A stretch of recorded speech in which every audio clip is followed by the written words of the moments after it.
All right, well, we're going to settle the age-old debate, the one you probably had in your mom's basement when you were 15 years old, eating Hot Pockets, playing Halo 2. Which is better to have, ladies and gentlemen? One pistol, approximately $2,000, or four pistols, approximately $2,000. So I represent the first camp, the super expensive one pistol camp. You're probably wondering, how is this SIG 320 $2,000? Well, let me tell you, I took what is normally a $600 platform and I selected the AXG Legion version. So that has the aluminum grip module, the integrated compensator, and to that $1,400 monstrosity, I have added a Romeo X Pro red dot, brass lock grips, a Go Guns gas pedal, and if you add all of that up and cry softly at night, you'll find you're about $2,000 in the hole. So that is what I've done. Why don't you walk them through your selections now,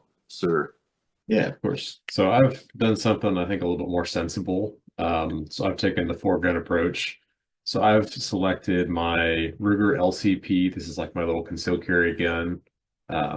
Just throw it in your pocket in case you got plenty of room for a bulge. The next one I've selected is my CZ75. This is my SPO1 tactical. Um, One following that is my Smith& Wesson Victory. This is just a little 22 pistol. And then the last one is my Steyr. It's the C9A2 MF, which is basically, it's essentially like a Glock 19, so to speak. So this is the fourth pistol that I picked. So you want to go through the details of yours? Yeah, and really first I think I want to start with like why I only have one pistol here in front of me and not a nice little assortment.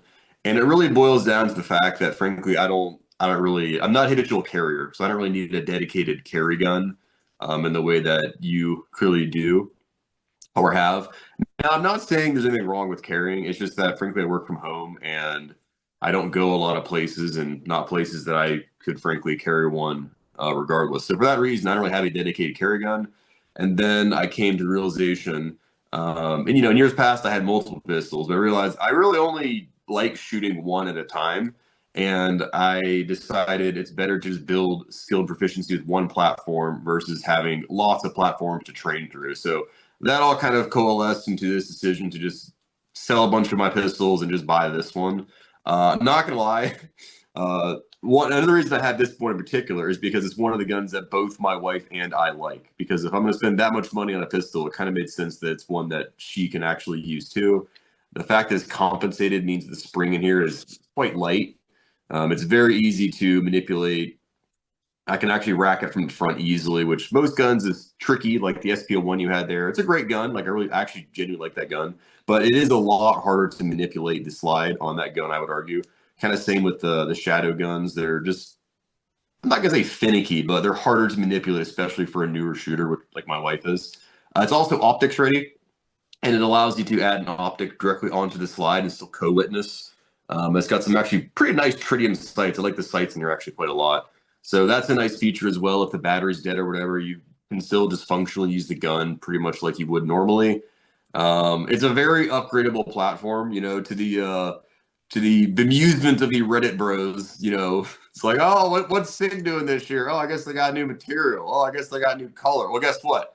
I like that stuff. I'm one of the suckers who laps that up. I'm like, oh man, what they got shot show? They invent a new shade of gray, perhaps. I will lap that up as I clearly have here. Lots of aftermarket companies make stuff for this. I mentioned lock grips. They are outstanding. I find the texture to be aggressive but not abrasive. It's probably the best way I can put it. And the Go Guns gas pedal, I also enjoy that. They make gas pedals for a couple different models of pistol. Seems to fit really naturally on this one. It's pretty much right where I would position my thumb. So it's a very easy shooting gun. It has lots of aftermarket parts available. And I feel like if you're going to dump a lot of money into a platform, it kind of makes sense to pick one that's easy to customize. And, to the rage of a lot of the internet people out there, the 320 really is a good platform to upgrade because there are lots of things out there. So I'll kind of pass off to you if you want to talk through the rationale of your selections. Yeah, of course. So I think overall, I basically looked at what are the different ways that I'm going to utilize different guns. I think the most obvious being I've got the little LCP here, which is like my daily carry gun. Um, it's a good gun. I posted a review on this channel for it. Like I haven't had any, any big issues with it overall. But this is just something I can throw in my pocket, obviously, and just take it wherever I please. Um, and then following up from there, I've got more of like a range toy, so to speak. So this is my CZ SPO1 Tactical. It's basically like a 50-ounce all steel CZ75. It's got some brass grips on it as well, so that adds a little bit of weight there too. So this is basically just like, yeah, it's a range toy. It's something I enjoy shooting at the range. Um, the next one I've got is my little 22. So this is the Smith & Wesson Victory. A lot of you might be familiar with like the Ruger Mark IV. I would say it's pretty comparable to something like that. Um, but to me, it's got I like prefer the ergonomics of this as opposed to the Mark IV, and I think the balance to me is just a bit better as well. But overall, this is basically just a pistol where I can take it to the range, especially with like a newer shooter, and just give some rounds to somebody, let them try it out. It's not going to scare them in terms of being really loud or have a lot of recoil. So just a real simple, easy to get used to gun. And then also it's got a few simple modifications to it. So it's got some, I think they're called, damn, I can't pronounce the Tandem Cross. So it's got two different Tandem Cross upgrades, one being the grip and then one being the trigger. The trigger is actually really nice, but that's something that I can throw some shade on to the XG Legion. Is that the trigger here, I would argue, is actually tremendously better than any of the pistols here, including that $2,000 pistol we're comparing all these against. So yeah, I think this is a great platform for something like that, and just a new shooter that's trying to get into going to the range in general. The last one I've got is my Steyr. This is the C9A2. And I would say this is very comparable to Glock 19, like I was saying earlier. I've got a little Streamlight on it. And to me, this is a gun where it's like, yeah, you can carry it or you could have it be a home defense gun. To me, it's just something where I bought it because it's real different from a lot of other firearms you'll see at most ranges. The way the grip is set up is really different. The trigger is very different than a lot of striker fire guns you'll feel. And then also the sights are, I don't want to point the gun at me right now, but basically the sights are just like a series of different trapezoids that kind of like align your eye in a weird way. Some people like them, some people hate them. I will say that I find if I bring this gun as well as multiple other guns to the range, I have a really difficult time shooting any one particular gun really well if I bring this one, just because it's so different. But with that, you want to go into any more details on your SIG? Yeah, so you mentioned a couple things there. You mentioned the lack of trigger quality, and I will just say I don't disagree. There are two complaints I have with this gun. One is certainly the trigger. It's not that it's like an awful trigger, but this is an expensive pistol, and it has the trigger you would expect of like a $600 gun. Like it just kind of is what it is. Maybe I could change that. I don't know. It honestly doesn't really bother me that much because I feel like if you're actually just shooting it and you focus on the experience of shooting the pistol accurately at what you're trying to do, the trigger's not going to actually make that much of a difference. Now, if I was a better shooter, maybe I would feel differently, but that's kind of where I'm at now. The other thing about this gun I wish was better, especially for the price, is just the overall fit and finish. Like the slide to frame fit leaves room to be desired. It is frankly, again, what you'd expect of like a $600 pistol. So, it's I've heard other YouTubers describe this as like the Ford Raptor of the gun world. So I was like, yeah, that's actually entirely fair. It's like you've taken a platform that's fine and you've spent more money on it to make it marginally or nominally better, which that is exactly what I've done here. But ultimately, I enjoy it, and I like going to the range and using it. And that kind of goes back to why I have it. So I have a local range that I can go to, a member of, and I can you just show up and you shoot. Like there's no like daily occurring range fee. Like you pay a flat rate at the start of the year, and then they give you a gate code. You just go show up and you shoot whenever you feel like it. So that's kind of another reason I have this particular gun, and a lot of my guns, frankly, is that if you have to pay a $30 range fee and then you go there and you already have that $30 amount you spent, it only really makes sense to go there if you have like a lot of ammo. You're going to sit there and shoot all day long. But with my situation, I can just show up with like 2 boxes, drive 5 minutes, shoot for, 10, 15 minutes and drive home. And it's like, oh yeah, that was fine. That was a good use of my time. So that's another reason I'm kind of transitioning towards having fewer guns that are, I guess, more expensive that I enjoy shooting because I have that luxury, frankly. It's like, yeah, I can just shoot a couple rounds here and there whenever I feel like it and don't have to worry about like a reoccurring range fees. So therefore, it allows me to get pretty proficient with just a few guns versus having like a massive collection of guns that I'm not really that skilled in because I don't shoot them very often. And I enjoy that. That kind of influences how I've changed my mindset. I guess the last thing I'll say here before I pass it off to you is I've also realized the difference between having a gun to use it versus having a gun because you're a collector of some kind. And I've honestly got nothing wrong with people who collect guns. Like, if I had more money, I would certainly collect guns that I had very little intention of actually shooting. I think they're awesome. They're just, as an engineering perspective, as a historical perspective, I really enjoy them. But I've got like an 870 Wingmaster built in 1950 in my safe right now. It's a wonderful gun. Like, I really do enjoy that gun. But I also have a Benelli M2, and when I go there to my range for some clay shooting, I'm not gonna lie, I actually do enjoy the Benelli more because it doesn't kick my delicate shoulders quite as much. I like the semi-automatic capability of it. I just generally like the more modern stuff when it comes to actually building proficiency. So that's kind of where I'm at now. If it's like I'm trying to actually build proficiency, I would rather just have fewer guns versus having a lot of guns that I'm not actually skilled in. So that's kind of where my mind is at now. But what else would you like to add to that? Yeah, for sure. And I think in general, I agree with most of the things that he said overall. Um, I guess I've looked at it in terms of like what are the specific features that I wish I had in different guns, and I think that's part of the reason I've acquired so many different guns throughout time. I think overall, like the SIG obviously is a better gun than any one of the four specific guns that I've got sitting here, but there's features from each one that I've got here that I would say are potentially better. If you took all the different features from all these different guns, and you kind of just like averaged them all together, I would say you'd come up with something pretty comparable to the AXG Legion that he's got there. And what I mean by that is like it's got really good ergonomics, it's got a decent trigger. Say that the stock sights are pretty good. The balance is really good on that pistol.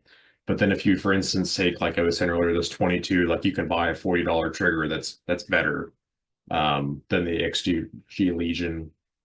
Or for instance, um, you could take something like this easy, and I'm not sure if with the comp if the XG Legion actually shoots a lot flatter than the Oh, CZ or so not. yeah, so I've shot both of these guns here, and I would say they're honestly like not that much different. Like, Mhm. I guess their impulses are maybe a little bit different. Like mine's a little bit more kind of like wants to go up a little higher than return back, whereas yours just kind of like sits there like a boat anchor. I Mhm. wouldn't really say one is necessarily like inherently better than the other. It's just which one you practice with more. Mhm. For sure. So yeah, I think of the SIG as being like a really good average firearm across the board. Like there's not really any big gaps, but there's nothing that really stands out to me as being like phenomenal features. Well, Um, there actually is one thing you just mentioned a second ago too that I actually want to push back on. So you said, the SIG is overall better, and I don't think that's really true. At least not generally speaking. Like this would be an awful carry gun, like an mhm. absolutely really awful carry gun. It's something like 43 ounces the way I have it set up right now. One thing I've noticed during the winter here is during the cold days, like it is really hard to actually grip this thing for a long period of time because it's cold. Like I've got brass grips on a metal frame. Like that's actually during the winter not really necessarily a good thing, but it does help the shooting experience. It doesn't help the comfort experience. The grips are also very abrasive. It did come with some pretty nice G10 grips. So I guess if I wanted to like push this thing into a carry use, I'd probably switch those back just so it's not rubbing like a cheese grater on my side all day. But this would be a really awful carry gun. So it just kind of depends on what the actual use of the gun is, and that's Mhm. what I landed on. Like I don't really habitually carry anything, therefore I have more money to spend on something like this. But I don't really think one gun is like better than the other. It's just like what's your intended use, and then I landed on this one because it fits my intended use pretty well.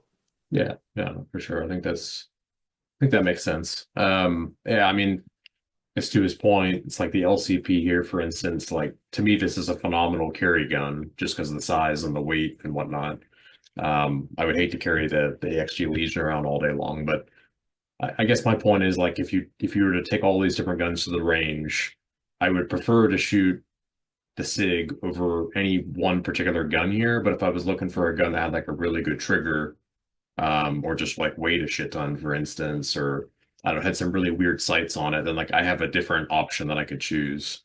But I think like as an averaged gun experience that you're gonna have, I think the Legion is probably on average, like I was saying, a better gun. I don't think it stands out to me in any one way as being like a It tremendously looks great so gun. cool. Look, just look at it. That's how it stands out. You look at it is what you do. And there's actually just one thing I want to ask you here. So, if Joe Bob shows up and he says, "Okay, I have now bought all of your guns. Sorry, here's $2,000. All right," and he says, "You got to start from scratch. Here's $2,000. You can buy any combination of pistols you want. What would you buy? Would you go rebuy the exact same collection, or would you buy fewer guns that cost a little more?" Yeah, no, it's a good question.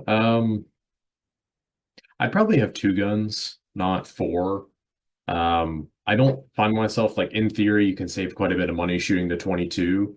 But I'd probably rather have $400 worth of additional 9mm ammo that I can go shoot as opposed to buying this and then having to buy a whole bunch of 22 as well. So to me, like I would probably eliminate this one, and then I would have two or three guns that are fancier. And one thing I would consider doing is kind of like combining these two guns, for instance, like the LCP in terms of the carry gun and the CZ, just from the standpoint of I really like the ergonomics and just how it fits my hand, how I shoot it. And I'd probably get like a PO1, for instance. And then I think with the remaining like $1,400, I would get like a Beretta Performance or something like that. So to me, like you could find some sort of good middle ground between what we've got here. In general, I wouldn't say that I would go out of my way and sell all four of these guns and do that. But like if somebody gave me 200, $2,000 and just like took away my guns, that's probably what I would do. Yeah, that's probably a pretty good place to close in on. And having said that, I have actually considered in recent times like what is a good carry gun that I would want. And I think I've probably settled on I would want something hammer fired. I feel like it's probably a lot easy to train through a double action trigger pull than it is to train through like habitually disengaging a safety. So I would probably look at something double action, probably polymer for the sake of weight, and frankly, I don't really think abrasive on my gun anyway. And optics ready. I think I'd probably go with like a CZ, the PO9 Nocturne. It's not a very small gun. I feel like a lot of people will be like, "Oh, that's too big to carry," but I live somewhere cold. Like most of the year, you can get away with at least a jacket, if not like a full coat. And like I said, I don't habitually carry anyway. So if I like felt the need to carry something, I would be willing to sacrifice a little bit of, comfort and concealability for the sake of having a larger frame gun that I really feel comfortable with. So that's kind of where I'm at now. But any last closing thoughts you have? No, I mean, I don't think there's a bad way to go about it. I think like there's sometimes I wish I had just that Legion, and then there's other times where I'm really glad that I've got four pistols. I will say it's kind of a pain to go buy three different calibers all the time to make sure I've got those stocked up. Granted, you could have four 9mm pistols, but I don't know, to me, I just look for things that are different, kind of fill different niches. But at the same time, like I do enjoy shooting that SIG quite a bit. And I also wish I had an optic at the same time. So there are some qualities that I don't currently have with the particular guns that I've got, but I could see it being something where you either have like one really nice gun, like we were saying earlier, or you have a whole bunch of different guns to me that fill different niches, and are just, fun to take to the range. Yeah, so I guess if you guys have any last comments, if you I've actually really wondered, has anyone in the world seen someone as foolhardy as I has actually bought the AXG Legion and then spent even more money to put extra stuff on it? Like I've never seen one of these at a range except for mine. You get some like looks like, "Oh wow, you're the idiot who bought the new SIG," and it's like, "Yes, sir, that is me." I see you over there with your nice $2,000 1911 that probably shoots better than mine. But I like the Ford Raptorness of this. So I guess that's my last thought is yes, a Ford Raptor truck is a very good analogy for the 320 Legion. Awesome. Well, thank you guys for watching. Appreciate it. Bye.